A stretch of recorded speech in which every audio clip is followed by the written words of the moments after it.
Hey guys, இன்னைக்கு நம்ம ஒரு சூப்பரான மூவி தான் பார்க்க போகிறோம். ஸ்டார்டிங் சீனில் நம்ம ஹீரோ யானை காட்டுறாங்க. அவன் வந்து சில நியூஸை கேட்டுகிட்டே தான் போயிட்டுருக்கான். ஏன்னு பார்த்தா நம்ம ஹீரோக்கு ஒரு ஸ்டெப் பிரதர் இருந்திருப்பான் போல். அவன் வந்து இறந்து போயிட்டான். ஸோ அவங்க அப்பாவுக்கு அந்த ஸ்டெப் பிரதரை தான் ரொம்ப பிடிக்கும் போல். ஸோ அவர் ரொம்ப சோகத்தில் இருக்கார் அப்படின்னு. அதுக்கப்புறம் பார்த்தா அந்த ஸ்டெப் பிரதரோட பேர் ரூ. அவனுக்கு வந்துட்டு ஒரு பொண்ணை என்கேஜ்மெண்ட் பண்ணுறதுக்கு அரேஞ்ச் பண்ணியிருப்பாங்க போல். ஸோ இப்போ ரூ தான் இறந்து போயிட்டானே. ஸோ அந்த பொண்ணை வந்துட்டு நம்ம ஹீரோ மேரேஜ் பண்ணி வைக்கணும் அப்படின்னு சொல்லிட்டு முடிவு பண்ணிடுறாங்க. ஸோ நம்ம ஹீரோவுமே அதுக்கு ஓகே அப்படின்னு சொல்லியிருந்திருக்கான். அவனுக்கு பிஸ்னஸ் மட்டும்தான் தெரியும் போல். அவன் வந்துட்டு ஆக்சுவலி அந்த ஃபேமிலி அவனுக்கு பிடிக்காது. அந்த ஃபேமிலியை விட்டு வெளியில் வரணும் அப்படின்னு தான் நினைக்கிறான். அப்புறம் இந்த பக்கம் நம்ம ஹீரோயினை காட்டுறாங்க. ஆக்சுவலி நம்ம ஹீரோயினுக்கு அம்மா கிடையாது, ஸ்டெப் மதரும் அவளுக்கு வந்துட்டு ஒரு ஸ்டெப் சிஸ்டரும் இருக்காங்க. அந்த ஸ்டெப் சிஸ்டரோட பேர் ஜியா. அவளை தான் வந்து அந்த ரூக்கு மேரேஜ் பண்ணி வைக்கணும்னு நினச்சிருந்துருக்காங்க. இப்போ தான் அவன் இறந்து போயிட்டானே. ஸோ நம்ம ஹீரோக்கு அவங்க மேரேஜ் பண்ணி வைக்க போகிறாங்கல்ல. நம்ம ஹீரோக்கு வந்துட்டு சில உடம்பு சரியில்லை, அவனால் பேபிலாம் பெற்றுக்க முடியாதுன்னு சில ரூமர்ஸ்லாம் இருக்குது போல். ஸோ அதனால அந்த ஸ்டெப் மதர் வந்துட்டு நம்ம ஹீரோயினை மேரேஜ் பண்ணி வைக்கணும்னு நினச்சி அவளை வந்து ஃபோர்ஸ் பண்ணிகிட்டு இருக்காங்க. ஆக்சுவலி நம்ம ஹீரோயின் வந்துட்டு அவனை மேரேஜ் பண்ணிக்கிட்டு அவனோட ஹெல்ப்னால இவங்க அம்மா ஏன் இறந்தாங்க, அப்புறம் இந்த ஸ்டெப் மதர் ஸ்டெப் சிஸ்டரை வந்து பழி வாங்கலாம் அப்படின்னு யோசிக்கிறா போல். ஆனால் அவங்க முன்னாடி அவள் வந்துட்டு ஸ்டெபனாக இருக்க மாதிரி அவளுக்கு இந்த மேரேஜில் இன்ட்ரெஸ்ட் இல்லாத மாதிரி நடிக்கிறா. அப்போ தான் அவங்க வந்து எந்த டவுட்டும் பட மாட்டாங்க அப்படின்னு. நெக்ஸ்ட் டே நம்ம ஹீரோக்கும் வெட்டிங் நடக்க போகுது. ஹீரோயின் வந்துட்டு வெட்டிங் ட்ரெஸ்லாம் போட்டுட்டு வந்துடுறா. அவள் ரொம்ப ஹாப்பியாக தான் வரா. நம்ம ஹீரோக்கு தெரியுது அவன் மேரேஜ் பண்ணிக்க வேண்டிய பொண்ணு இவ கிடையாது அப்படின்னு. ஆனால் ஹீரோயின் ரொம்ப அழகாக இருக்கனால அவனுமே மேரேஜ் பண்ணிவிட்டு அவங்க 2 பேரும் அங்கேருந்து கிளம்பிடுறாங்க. நம்ம ஹீரோயின் வந்துட்டு எதுவுமே யோசிக்கலை. அவளுக்கு ஒன்லி அவங்க அம்மாவை யார் கொலை பண்ணாங்கன்னு கண்டுபிடிக்கணும், அவ்வளோதான். அப்புறம் நம்ம ஹீரோ வந்துட்டு எல்லாருக்கும் பார்ட்டி கொடுக்குறான் போல். அதில் பார்த்தா ஹீரோயின் ரொம்பவே ட்ரிங்க் பண்ணிடுறா. அவளை வீட்டுக்கு கூட்டிகிட்டு போக போகிறாங்க. அப்போது நம்ம ஹீரோவோட அசிஸ்டன்ட் வந்துட்டு நீங்கள் நினைக்கிற மாதிரி இந்த பொண்ணு ரொம்ப நல்ல பொண்ணாக இருக்குமா அப்படின்னு கேட்கும்போது நம்ம ஹீரோ கண்டிப்பாக அப்படின்னு சொல்லிட்டு வீட்டுக்கு கூட்டிகிட்டு போயிடுறான். ஸோ ஹீரோயின் ரொம்ப நல்ல பொண்ணு தான். அவள் வந்து ரொம்ப போதையாக இருக்கனால ஹீரோ பாத் எடுக்க சொல்லியிருப்பான் போல். ஸோ பாத் எடுத்துகிட்டு வந்துடுறா. நம்ம ஹீரோவுக்கு தான் ஹீரோயினை ரொம்ப பிடிச்சிருக்கு இல்லையா. ஸோ பக்கத்தில் பார்க்கும்போது அவனுக்கு ரொம்ப அட்ராக்டாக ஃபீல் ஆகிட்டு இருக்கு. நம்ம ஹீரோயினுக்கும் அப்படி தான். ஹீரோயினுக்கும் ஹீரோவை ரொம்ப பிடிச்சிருக்கு. அவள் நம்ம ஹீரோ கிட்டே வந்துட்டு நம்ம டைம் ஸ்பெண்ட் பண்ணலாமா அப்படின்னு கேட்குறா. நம்ம ஹீரோ வந்துட்டு இல்லை, நீ ரொம்ப டயர்டாக இருப்ப, ஸோ நீ போய் டயர்டாக இருக்கல, ரெஸ்ட் எடுத்துக்கோ அப்படின்னு சொல்கிறான். நம்ம ஹீரோயினுக்கும் அதை பற்றி தெரியும் போல். ஹீரோக்கு வந்துட்டு இந்த மாதிரி பேபியெல்லாம் பார்த்துக்க முடியாது அப்படின்னு. ஆனால் ஜஸ்ட் அது ரூமர்ஸ் தான். அதை ஹீரோயின் வந்து உண்மை நினச்சிக்கிறா போல். நெக்ஸ்ட் மார்னிங் காட்டுறாங்க. நம்ம ஹீரோயின் வந்துட்டு ஷாப்பிங் போகிறதுக்காக வந்துட்டு இருக்காங்க. நம்ம ஹீரோவோட அப்பாவுக்கும் அந்த ஸ்டெப் மதருக்கும் தான் ஹீரோ பிடிக்காது இல்லையா. ஸோ அவங்க வந்து ஹீரோ கிட்ட நீ என்ன இப்போ உங்கள் ஊர் சுற்ற கிளம்பிட்டியா அப்படின்னு கேட்குறாங்க. அதுக்கப்புறம் அவங்க மேரேஜ் பண்ணிக்க வேண்டிய பொண்ணு இவ இல்லை அப்படின்னு தெரிஞ்சு போயிடுது. ஸோ ஹீரோயினுமே ஓவராக பேசிகிட்டு இருக்காங்க. நம்ம ஹீரோ டென்ஷன் ஆகிட்டு நீங்கள் என்னென்னாலும் பேசுங்க, பட் என் ஒய்ஃபை நீங்கள் எதுவும் பேசக்கூடாது, அது உங்களுக்கு புரியும் நினைக்கிறேன் அப்படின்னு சொல்லிடுறான். அப்போது அவங்க வந்துட்டு நீ இப்போ உன்னோட தம்பியோட கம்பெனியை தான் பார்த்துட்ருக்க, அதுக்கும் நான் வேறு ஒரு ஆளை அப்பாயிண்ட் பண்ணிட்டேன், நீ சும்மா தான் இருக்கணும் அப்படின்னு சொல்கிறாங்க. நம்ம ஹீரோ கிட்டேருந்து ப்ராப்பர்ட்டிஸ் எல்லாத்தையுமே அவங்க தம்பிக்கிட்ட அவங்க வாங்கி கொடுத்துட்டாங்க போல். ஸோ ஹீரோ அங்கேருந்து ஹீரோயினை கூப்பிட்டுட்டு போயிடுறான். ஸோ வழியில் போயிட்டு இருக்கும் போது பார்த்தா அவங்க சில கிஃப்டெல்லாம் வாங்கிக்கிறாங்க, சில ஃப்ரெண்ட்ஸ்க்கு கொடுக்கணும் அப்படின்னு. ஸோ இந்த ஜியாவும் இருக்கால, அவள் கால் பண்ணிவிட்டு நம்ம ஹீரோயினை மீட் பண்ணுறதுக்காக வர சொல்கிறா. ஸோ வீட்டுக்கு போனதுக்கப்புறம் நம்ம ஹீரோயின் வந்து ஹீரோ கிட்டே நீங்கவே இரு, நான் போய் பார்த்துட்டு வந்துடுறேன் அப்படின்னு அவளுக்கு சில திங்ஸ் எல்லாம் எடுத்துகிட்டு போய் கொடுக்குறா. ஆக்சுவலி நம்ம ஹீரோயின் சூப்பராக பெயிண்டிங் பண்ணுவா போல். அவங்க அம்மாவும் நல்லா பெயிண்டிங் பண்ணுவாங்க. ஸோ அவங்க டிசைன்ஸ் எல்லாம் திருடி வச்சுட்டு இந்த ஜியாவை வந்து அவள் தான் பண்ணதா ஆக்ஷன் போட்டு இப்போ ஒரு பெரிய ஆர்டிஸ்ட்னு சொல்லிட்டு அவளுக்கு ஒரு பேர் இருக்கு போல். ஸோ அவள் போயிட்டு இன்னும் எனக்கு டிசைன்ஸ்லாம் வேணும் அப்படின்னு வம்பு பண்ணுறா. அப்போது நம்ம ஹீரோயின் வந்துட்டு எப்போ பார்த்தாலும் உனக்கு எல்லா டிசைன்ஸும் கொடுக்க நான் ஒன்றும் இல்லை, எங்கள் அம்மா டிசைன்ஸ் எல்லாம் வச்சு தானே நீ பொழைச்சிட்டு இருக்க, அது எல்லாமே காலியாகிற வரைக்கும் தான், அந்த டிசைன்ஸ் எல்லாம் தீர்ந்துருச்சுன்னா நீ சும்மா தான் இருக்கணும் அப்படின்னு சொல்லிட்டு அவள் பேசுகிறா. அப்போது அவள் உனக்கு என்ன ஓவர் திமிர ஆகிடுச்சா அப்படின்னு பிடிச்சி தள்ளி விட போகும்போது அங்கே நம்ம ஹீரோ வந்துடுறான். அவன் என் ஒய்ஃபை இந்த மாதிரி யாரும் இந்த மாதிரி பண்ணக்கூடாது, அப்படி பண்ணால் நடக்கிறதே வேறு அப்படின்னு சொல்லிட்டு அங்கேருந்து ஹீரோயினை தூக்கிட்டு போயிடுறான். ஸோ வீட்டுக்கு போனால் நம்ம ஹீரோயினுக்கு கால் சுளுக்கி நல்லா வீங்கியிருக்கும் போல். ஸோ நம்ம ஹீரோ நல்லா கேர் பண்ணி பார்த்துக்கிறான். அப்போது நம்ம ஹீரோயின் மனசுக்குள்ள நான் யாரையும் டிபெண்ட் பண்ணி வாழ்ந்தது கிடையாது, ஏன்னா எங்கள் அம்மா சின்ன வயசில் இறந்து போயிட்டாங்க, நான் யாரையும் லவ்வும் பண்ணது கிடையாது, ஆனால் இவனை பார்க்கும்போது எனக்கு ரொம்பவே பிடிச்சிருக்கு அப்படின்னு யோசிக்கிறா. அப்புறம் நெக்ஸ்ட் டே காட்டுறாங்க நம்ம ஹீரோ கிட்ட அவனோட அசிஸ்டன்ட் வந்துட்டு நம்ம ஹீரோயினோட ஃபுல் டீட்டெயில்ஸ் கொடுத்துட்றான். நம்ம ஹீரோயினுக்கு ட்ராயிங் பண்ண பிடிக்குமோ அப்படின்னு சொல்கிறான். ஆக்சுவலி இப்போ தான் ஒரு ஃப்ளாஷ்பேக் காட்டுறாங்க. நம்ம ஹீரோ வந்துட்டு ஆல்ரெடி எப்போவும் ஹீரோயினை பார்த்துருந்துருக்கான். அவளுக்கு நல்ல பெயிண்டிங் வரும் அப்படின்னு தெரியும். நம்ம ஹீரோ வந்துட்டு சீக்கிரட்டாக அவளை லவ் பண்ணிட்டு இருந்திருப்பான் போல். ஹீரோயின் வந்து பெயிண்ட் பண்ணிவிட்டு அவள் வந்து கொஞ்சம் வாக் பண்ணிட்டு வரலாம் அப்படின்னு சொல்லிட்டு போகும்போது நம்ம ஹீரோ போயிட்டு கோட் வேர்ட்ஸ் எழுதியிருக்கான் எனக்கு ஒன்று பிடிக்கும் அப்படின்னு. பட் ஹீரோயின் வந்து கண்டுக்காமல் விட்டுருந்துருப்பா போல். ஸோ இங்கே காட்டுறாங்க நம்ம ஹீரோயின் வந்துட்டு ஆக்சுவலி தனியாக ஒரு கம்பெனி வச்சுருக்கா. அவள் வந்து ஒரு மிஸ்டீரியஸான சிஇஓ. அவள் தான் அதுக்கு சிஇஓ அப்படின்னு சொல்லிட்டு அவங்களோட க்ளோஸ் டியூனை தவிர வேறு யாருக்குமே தெரியாது. ஈவன் நம்ம ஹீரோ அதுக்கப்புறம் அவங்க ஃபேமிலிக்கு கூட தெரியாது போல். அவள் வெளியில் தெரிஞ்சிருந்து ஒரு டிசைனராக அவள் ஒரு கம்பெனியில் ஒர்க் பண்ணிகிட்ருக்கா அப்படின்னு. அவள் ஒர்க் பண்ணிகிட்ருக்க கம்பெனிக்கு சிஇஓவோட பேர் ஜூ. வெளியில் எல்லாரும் அப்படி தான் சொல்லிக்கிறாங்க. அண்ட் ஆக்சுவலி அதோட சிஇஓ யாருன்னு பார்த்தா நம்ம ஹீரோ தான் போல். நம்ம ஹீரோயின் வந்து நல்ல பெயிண்டிங்லாம் பண்ணி கொடுத்துட்டா அவளுக்கு நிறைய ஷேர்ஸ் கிடைக்கும் அப்படின்னு சொல்லிட்டு அவளுக்கு ஏதோ நியூஸ் வருது. ஸோ அவள் ரொம்ப ஹாப்பி ஆகிறா. நெக்ஸ்ட் டே காட்டுறாங்க ஒரு ஆக்ஷன் பார்ட்டி மாதிரி நடக்க போகுது போல். அந்த பெயிண்டிங்ஸ்க்காக நம்ம ஹீரோ வந்துட்டு அதுக்காக ரெடி ஆகிட்டு இருக்கான். அதுக்கப்புறம் அங்கே அசிஸ்டன்ட் கூட சேர்ந்து அவன் நம்ம ஹீரோ பேசிகிட்டு இருக்கும் போது பார்த்தா ஜியாவோட கம்பெனிலேருந்து நம்ம ஜியோட கம்பெனி அதாவது ஹீரோவோட கம்பெனிக்கு சில பெயிண்டிங்ஸ்லாம் அனுப்பி விட்டுருக்காங்க வாங்கிக்கிறீங்களா அப்படின்னு கேட்டு. ஆக்சுவலி அது எல்லாமே நம்ம ஹீரோயினோட அம்மாவோட பெயிண்டிங்ஸ் ஆச்சே. ஸோ ஹீரோக்கு அதை பற்றி எல்லாம் தெரியும் போல். பிகாஸ் அது ஒரு காலத்தில் ரொம்ப ஃபேமஸாக இருந்தது. அதை பற்றி யாருக்கும் தெரிஞ்சிருக்காது அப்படின்னு ஜியாவும் இந்த வேலையெல்லாம் பார்க்குறா போல். ஸோ நம்ம ஹீரோயினுக்கும் சப்போர்ட் பண்ணணும் இல்லையா. ஸோ அதனால அவன் வந்து ஜியாவுக்கு மேலே கேஸ் வந்து ஃபைல் பண்ணிடுறான். இந்த மாதிரி இவன் வந்து திருடி இந்த பெயிண்டிங்ஸ் எல்லாம் வித்துட்ருக்காங்க அப்படின்னு.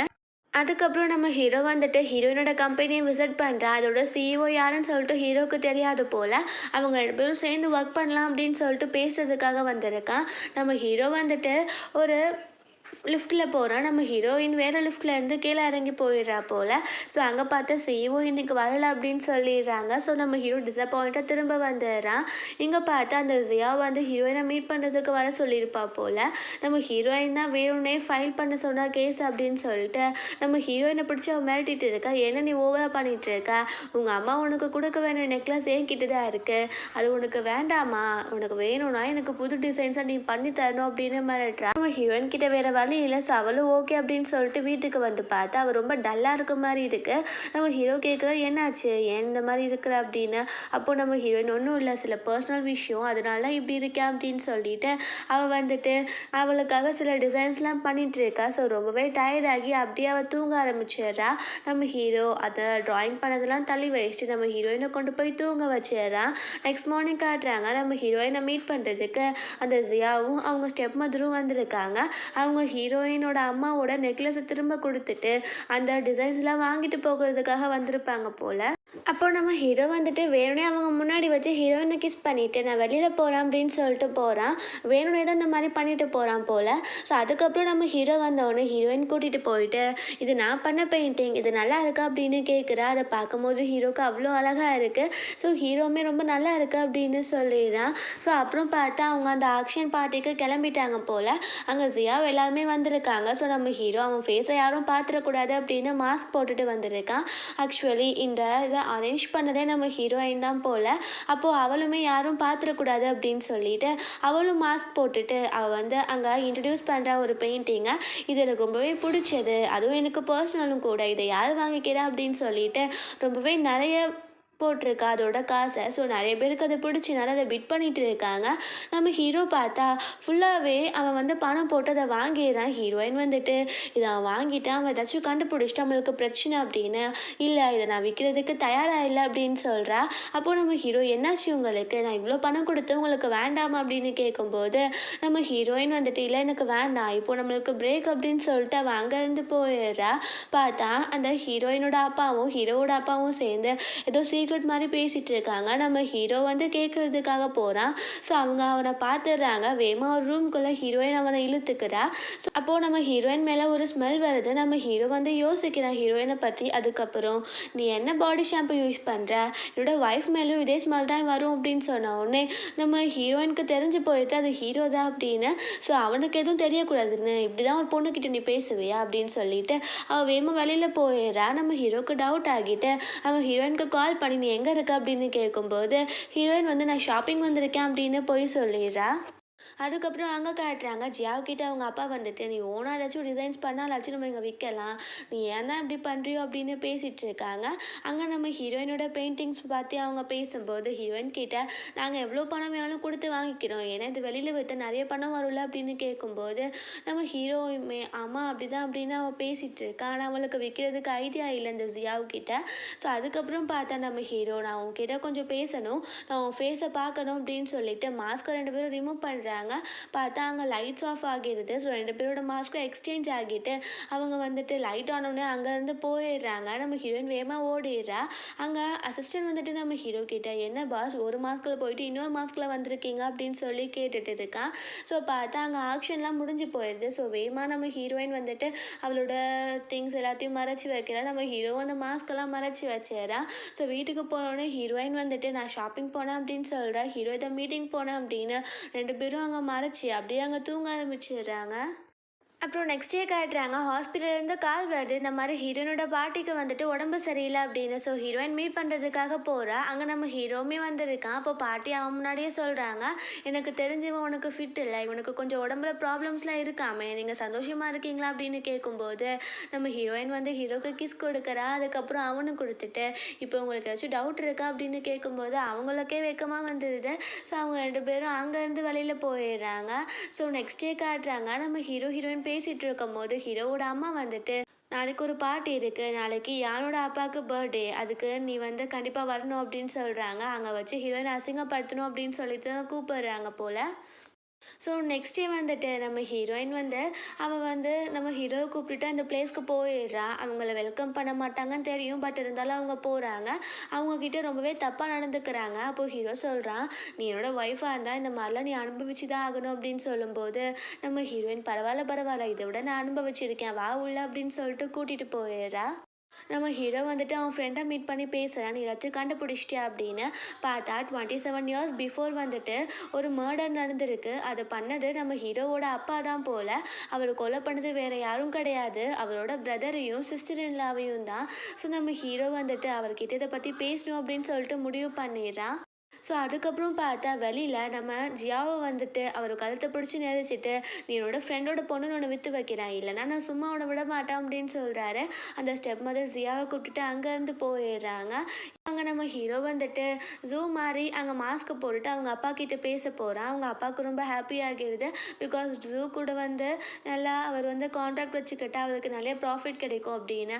அப்போது நம்ம ஹீரோ வந்துட்டு, "உங்கள் ஃபேமிலி பற்றி நான் கொஞ்சம் கேள்விப்பட்டேன், 27 இயர்ஸ்க்கு முன்னாடி எதுவும் மர்டர் நடந்துச்சாமே" அப்படின்னு கேட்கும்போது அவர், "அப்படிலாம் எதுவும் கிடையாது" அப்படின்னு சொல்கிறாரு. அப்புறம் அவர், "இல்லை நடந்துச்சு, ஆனால் அது மர்டர் கிடையாது, அது ஆக்சிடென்ட்" அப்படின்னு சொல்கிறாரு. அப்போது நம்ம ஹீரோ, "அந்த மர்டரை பண்ணது நீங்கள் தானே?" அப்படின்னு கேட்கும்போது அவர், "நீங்கள் என்ன பேசிகிட்டு இருக்கீங்க?" அப்படின்னு சொல்லி கேட்குறாரு. ஆக்சுவலி அந்த ரூமில் வந்து ஹிடன் கேமராஸ் நம்ம ஹீரோ வச்சுருப்பான் போல். ஸோ அது எல்லாமே அங்கே லைவாக எல்லாருக்கும் முன்னாடி டெலிகாஸ்ட் ஆகிட்டு இருக்கு. ஸோ அப்போது நம்ம ஹீரோ வந்துட்டு, "உங்களோட ஓன் பிரதரையும் சிஸ்டர் இன் லாவையும் நீங்கள் தானே கொலை பண்ணீங்க ப்ராப்பர்ட்டிஸ்க்காக" அப்படின்னு கேட்கும்போது அவரால் பதில் சொல்ல முடியல, தடுமாற ஆரம்பிச்சிடுறாரு. நம்ம ஹீரோ மாஸ்க்கை கழட்டிடுறான். அவரை பிடிச்சிட்டு, "நீங்கள் ஏன் இந்த மாதிரி பண்ணீங்க? இந்த குடும்பத்தில் பிறக்கவே எனக்கு ரொம்ப அசிங்கமாக இருக்குது" அப்படின்னு சொல்கிறான். அப்போது அவர் வந்துட்டு நம்ம ஹீரோவை கொலை பண்ண போகிறான் அப்படின்னு கத்தி எடுத்துகிட்டு ஓடி வராரு. பட் ஹீரோ தள்ளின உடனே அவர் போய் இடித்து அவர் தலையில் பலமாக அடிபட்டு அவர் அங்கவே இறந்தும் போயிடுறாரு. அப்புறம் நெக்ஸ்ட் டே வந்துட்டு அவங்க அப்பாவோட ஃபியூனரல் போல் நம்ம ஹீரோயின் கூப்பிட்டுட்டு அங்கே போயிருக்கான். அப்போ அவங்க அம்மா வந்துட்டு, "நீ என்னோட புருஷனவே கொலை பண்ணிட்ட, நீலாம் நல்லாவே இருக்க மாட்ட, உன் கம்பெனி உன் கைக்கு வராதுடா" அப்படின்னு சாப்ப விட்டுட்டு இருக்காங்க. நம்ம ஹீரோ வந்துட்டு, "அந்த ப்ராப்பர்ட்டிஸ் எல்லாம் எனக்கு தான் வரும், என்கிட்டேருந்து நீங்கள் பறிச்சது தானே" அப்படின்னு சொல்லிட்டு அவன் கேட்குறான். பார்த்தா அந்த ரூ இருக்கான்ல, அதாவது நம்ம ஹீரோவோட ஸ்டெப் பிரதர் இறந்து போயிட்டான்னு சொன்னவன், அவன் உயிரோடு தான் இருக்கிறான் போல். அவன் அங்கே வந்துடுறான். அவன் வந்துட்டு, "ஏன்னா நான் இறந்து போயிட்டேன்னு நினச்சிங்களா, ஆனால் நான் உயிரோடு தான் இருக்கேன்." அப்புறம் நம்ம ஹீரோ கிட்ட, "என்னையா நீ பொண்ணுக்கு மூஞ்சில் சந்தோஷத்தவே காணும், அந்த ப்ராப்பர்ட்டிஸும் எனக்கு தான், அப்புறம் இந்த பொண்ணையும் நான் தானே மேரேஜ் பண்ணிக்க வேண்டியிருந்தது, ஸோ இவளும் எனக்கு தான்" அப்படின்னு சொல்லும்போது நம்ம ஹீரோ, "இது என்ன பொம்மையை உனக்கு உடனே கொடுக்கறதுக்கு, அது என்னோட ஒய்ஃப், நீ தேவையில்லாமல் என் வழியில் வராது" அப்படின்னு சொல்லிட்டு நம்ம ஹீரோயினை கூப்பிட்டுட்டு அவன் அங்கேருந்து போயிடுறான். ஸோ நெக்ஸ்ட் டே காட்டுறாங்க நம்ம ஹீரோக்கு ஒரு நியூஸ் தெரிய வருது. என்னன்னு பார்த்தா நம்ம ஹீரோவோட ஒரிஜினல் அம்மா அப்பா அவங்களே இல்லை அப்படின்னு. ஸோ ஹீரோ யோசிக்கிறான், அதனால தான் அவங்க எப்போவுமே என்ன அவனோட பையன் மாதிரி ட்ரீட் பண்ணதே கிடையாதா அப்படின்னு யோசிக்கிறான். ஸோ ஹீரோயினுக்கு இங்கே ரொம்ப மிஸ்டீரியஸாக ஆகிருது. யார் வந்து அப்போ யாரோட அம்மா அப்பா அப்படின்னு. அப்போ அந்த ரூ இருக்கான்ல, அவன் ஹீரோயினை நான் தனியாக அவனை மீட் பண்ணணும், நான் உன்கிட்ட சொல்ல உண்மைகளெல்லாம் சொல்லணும் அப்படின்னு கூப்பிட்றான். ஸோ ஹீரோயினும் ஹீரோ கிட்ட சொல்லாமல் போயிடுறா. பார்த்தா அவங்க பேசிகிட்டு இருக்கும்போது ஹீரோ வந்த உடனே ரூ அங்கேருந்து எந்திரிச்சு போயிடுறான். அப்போது நம்ம ஹீரோ, நீ ரூ கிட்ட என்ன பேசிகிட்டு இருந்த அப்படின்னு கேட்குறான். அப்போது ஹீரோயின் வந்துட்டு, நீ நினைக்கிற மாதிரி எதுவும் கிடையாது, நான் டைம் வரும்போது உன்கிட்ட சொல்கிறேன் அப்படின்னு சொன்ன உடனே நம்ம ஹீரோவுமே அதை பெருசாக ஒன்றும் எடுத்துக்கல. அப்புறம் பார்த்தா இந்த ரூ வந்துட்டு நம்ம ஹீரோயினோட அப்பா இருப்பார்ல, அவரை சீக்ரெட்டாக மீட் பண்ணுறதுக்காக போகிறான். ஸோ நம்ம ஹீரோ வந்துட்டு ஜூவா அங்கே மாஸ்க் போட்டுட்டு போகிறான். ஹீரோயின் வந்துட்டு அந்த பெயிண்டராக மாஸ்க் போட்டுட்டு போகிறா. 2 பேருக்குமே அவங்க அங்கே இருக்கிறது தெரியாது. ஸோ 2 பேரும் ஒட்டு கேட்க தான் வந்திருப்பாங்க போல். அவங்க சில விஷயம் பேசிகிட்டு இருக்காங்க. பார்த்தா யாரோ இதை கேட்டுட்டு இருக்காங்கன்னு தெரிஞ்ச உடனே 2 பேரும் அங்கேருந்து தப்பிச்சு ஓட ஆரம்பிச்சிடுறாங்க. 2 பேரும் ஒரு பிளேஸில் போய் ஒளிஞ்சுக்கிறாங்க. 2 பேருக்கும் சில அடியெல்லாம் பட்டுருது. அப்போது நம்ம ஹீரோ வந்துட்டு, நீ சேஃபாக தானே இருக்க அப்படின்னு கேட்கும்போது அவளும் ஆமாம் அப்படின்னு சொல்லிடுறா. நம்ம ஹீரோயினுக்கு தெரியாது ஹீரோ அப்படின்னு, ஆனால் ஹீரோக்கு தெரியாதுல்ல. ஸோ அங்கே செக்ரட்டரிஸ்லாம் வந்துட்டு ஹீரோவையும் காப்பாற்றி விட்டுறாங்க. ஸோ நம்ம ஹீரோயின் வந்து வீட்டில் இருக்கா. அப்போது நம்ம ஹீரோயினுக்கு அவங்க அம்மா ஞாபகமாக வருது அப்படின்னு ஹீரோவை ஹக் பண்ணிட்டு அவள் அழறா. அதுக்கப்புறம் நீ எப்போவுமே என் கூட இருப்பல அப்படின்னு கேட்கும்போது ஹீரோவுமே கண்டிப்பாக அப்படின்னு சொல்கிறான். அப்போது ஹீரோக்கு சில அடியெல்லாம் பட்டிருக்கு. பார்த்தா ஹீரோயினுக்கு கையில் அடிபட்டிருக்கு. அந்த பொண்ணுக்கு எப்படி அடிபட்டிருந்துச்சோ அதே மாதிரி அடிபட்டிருக்கு. ஸோ ஹீரோக்கு டவுட் ஆகிட்டு, என்னாச்சு உன் கையில் அப்படின்னு கேட்குறான். அப்போது ஹீரோயின் வந்துட்டு, நான் எனக்கு சமைச்சேன் அதனால தான் இப்படி ஆகிடுச்சு அப்படின்னு சொல்லி அவள் டாப்பிக்கை சேஞ்ச் பண்ண பார்க்கும்போது ஹீரோயினோட ஃப்ரெண்டும் வந்து ஹீரோயினை காப்பாற்றிடுறா. அவளுக்கு தெரியும் போல் எல்லாமே. ஸோ அவள் அப்படியே டாப்பிக்கை சேஞ்ச் பண்ணி விட்டுறா. அப்புறம் நம்ம ஹீரோ வந்துட்டு கம்பெனிக்கு போனால் அங்கே ரூ இருக்கிறான். அப்போ அவன் சொல்கிறான், இந்த ப்ராப்பர்ட்டிஸ் எல்லாம் என் பேரில் இருக்குது, ஸோ இந்த கம்பெனியை விட்டு நான் உன்னை விளக்குறேன் அப்படின்னு சொல்லும்போது ஹீரோ எதுவுமே பேசலை. அவன் ஓகே அப்படின்னு சொல்லிட்டு அவன் வந்துடுறான். ஆனால் அந்த ரூக்கு தெரியல, அந்த 100% ஷேரில் 65% ஷேர் நம்ம ஹீரோ கையில் இருக்குது. அதுக்கப்புறம் அந்த ஜியோட கம்பெனி, அதாவது நம்ம ஹீரோ மிஸ்டீரியஸ் சிஇஓவாக இருக்கான்ல, அந்த கம்பெனியும் ஹீரோவோட கையில் தான் இருக்குது. ஸோ அவன் வீட்டுக்கு போயிட்டு ஷென் கிட்ட சொல்லி ஃபீல் பண்ணும்போது நம்ம ஹீரோயின் வந்துட்டு, ஏன் நீ கவலைப்படுற, நம்ம 2 பேரும் சேர்ந்து ஒரு கம்பெனி ஆரம்பிக்கலாம் அப்படின்னு சொல்கிறா. நம்ம ஹீரோயின் வந்து அவள் சிஇஓன்ற விஷயத்த நம்ம ஹீரோ கிட்ட சொல்லலை. ஸோ நம்ம ஹீரோயின் வந்து நெக்ஸ்ட் டே அவளோட கம்பெனியில் இருக்கும்போது அங்கே ரூ வந்துட்டு, நம்ம கான்ட்ராக்ட் வச்சுக்கலாமா அப்படின்னு பேசுறதுக்காக வரான். அப்போது ஹீரோயின் வந்துட்டு, எனக்கு இன்ட்ரெஸ்ட் இல்லை அப்படின்னு சொல்லிட்டு மூஞ்சில் அடித்த மாதிரி பேசி அனுப்பி விட்டுறா. அதுக்கப்புறம் தான் ஒரு ட்விஸ்ட்டு என்னன்னு பார்த்தா, இறந்து போனாங்கல்ல நம்ம ஹீரோவோட அப்பா கொலை பண்ண அவங்களோட பிரதர் அண்ட் சிஸ்டர் இன்லா, அவங்களோட பையன் தான் நம்ம ஹீரோ போல். மொத்தத்தில் பார்த்தா இருக்கிற ப்ராப்பர்ட்டிஸ் எல்லாமே அவங்களோடது தான். ஸோ அது எல்லாமே நம்ம ஹீரோக்கு தான் வந்து சேரணும் போல். ஸோ இங்கே காட்டுறாங்க ஒரு 1 மந்த் லேட்டர் காட்டுறாங்க. நம்ம ஹீரோயின் வந்து அவளோட இது ஐடென்டிட்டி எக்ஸ்போஸ் பண்ணிடுறா ஹீரோவுமே. ஸோ அவங்க ரொம்ப ஹாப்பியாக ஒரு பார்ட்டிக்கு கிளம்பி போயிட்டுருக்காங்க. ஸோ அங்கே பார்த்தா நம்ம ஹீரோயினோட அப்பா இன்னுமே அவளை வந்து ஒரு ஜெலஸான ஃபீலிங்கோடு தான் பார்த்துட்ருக்காரு. ஸோ அங்கே போனால் தான் பூகம்பமே வெடிக்குது. அவர் வந்துட்டு நம்ம ஹீரோயினோட ப்ராப்பர்ட்டிஸ் எல்லாம் பறிச்சுக்க பார்க்குறாரு போல். அப்போது நம்ம ஹீரோயின் சொல்கிறா, இருக்கிற ப்ராப்பர்ட்டிஸ் பாதிக்கு மேலே எங்கள் அம்மாவோட பேரில் இருந்தது, ஸோ அதெல்லாம் எனக்கு தான் வரும், எங்கள் அம்மா அதை எனக்கு தான் எழுதி கொடுத்துருக்காங்கன்னு சொன்ன உடனே அங்கே எல்லாருமே ரொம்ப சைலண்ட் ஆகிறாங்க. ஸோ ஹீரோயினுக்கு அவள் ப்ராப்பர்ட்டிஸ் கிடச்சிருது. அங்கே ரூஸில் இல்லீகல் வேலை பார்த்தனால அவனை போலீஸ் அரெஸ்ட் பண்ணிட்டு போயிடுறாங்க. நம்ம ஹீரோக்கு அவனோட ப்ராப்பர்ட்டிஸ்லாம் கிடச்சிருது.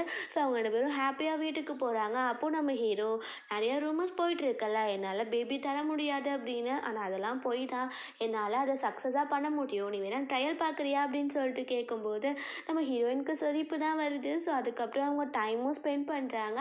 இதோட ஹாப்பி எண்டிங்காக இந்த மூவி முடிஞ்சிருது. கண்டிப்பாக உங்க எல்லாருக்கும் பிடிச்சிருக்குன்னு நினைக்கிறேன். அப்படி பிடிச்சிருந்தா லைக் பண்ணுங்கள், ஷேர் பண்ணுங்கள், கமெண்ட் பண்ணுங்கள் அண்ட் மறந்துடாமல் சப்ஸ்கிரைப் பண்ணுங்கள். Bye guys.